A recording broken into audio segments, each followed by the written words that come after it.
সাক্ষী তিনি। প্রসিকিউশন বলছে প্রায় 1 বছর ধরে খুঁজে পাওয়া যাচ্ছে না তাকে। আসামি পক্ষের দাবি 5 নভেম্বর সত্য সাক্ষ্য দিতে এলে ট্রাইব্যুনালের গেট থেকে আইন শৃঙ্খলা বাহিনী আটক করে তাকে।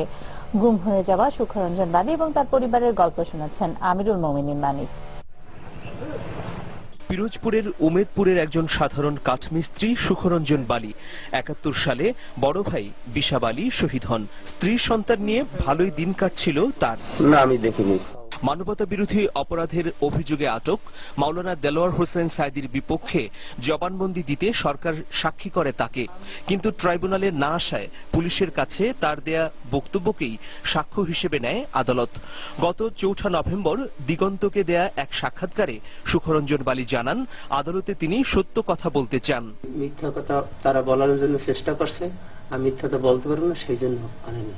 বলছে সাইদি সাহেব ছিল এই কথা বললো, আমি ছিল না, আমি বলতে পারবো না, আমি মিথ্যাটা যারা আমি দেখিনি আমার বাড়ি কি হয়ে আমি বলবো। 5 নভেম্বর ট্রাইব্যুনালের গেইটে তিনি ডিবি পুলিশের হাতে আটক হন বলে দাবি করে আসামি পক্ষের আইনজীবীরা। প্রকাশ্য দিবালোকে সকাল 10:15টার সময় ট্রাইব্যুনালের গেট থেকে লয়ারের গাড়ি থেকে সাক্ষীকে নিয়ে বেমালুম অস্বীকার করা হবে।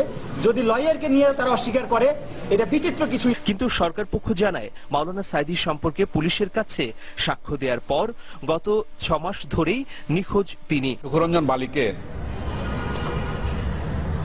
গত মার্চ মাস থেকে বাড়ি থেকে বের হয়ে যাওয়ার পর পাওয়া যাচ্ছে না, সেই মর্মে তার পরিবারের পক্ষ থেকে জিডিএনটি দায়ের করা হয়েছে।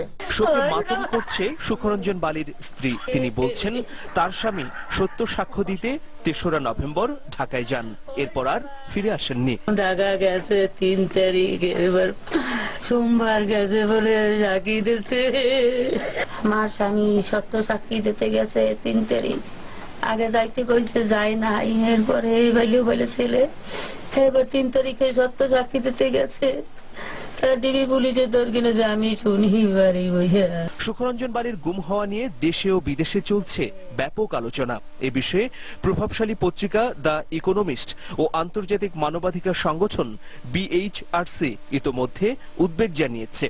আসামি পক্ষের দাবি অনুযায়ী সুখরঞ্জন বালীকে আটকের স্পট ছিল ট্রাইব্যুনালের প্রধান গেট। গেটের সামনেই রয়েছে উচ্চ ক্ষমতার সিসি ক্যামেরা। পরিবারের দাবি সুখরঞ্জন বালী কিভাবে গুম বা আটক হয়েছেন ওই সিসি ক্যামেরায় ধারণ করা ফুটেজ দেখলেই তা বোঝা যাবে। প্রসিকিউশন বা আসামি পক্ষ যাই বলুক না কেন, একজন জ্যান্ত মানুষ হারিয়ে যাবেন এটা মেনে নিতে পারছে না সুখরঞ্জনের পরিবার। সুখরঞ্জন বালী কি বলতে চেয়েছিলেন আদালতে তা অজানাই থেকে গেল। আমিরুল মোমিনীন মানিক, দিগন্ত টেলিভিশন।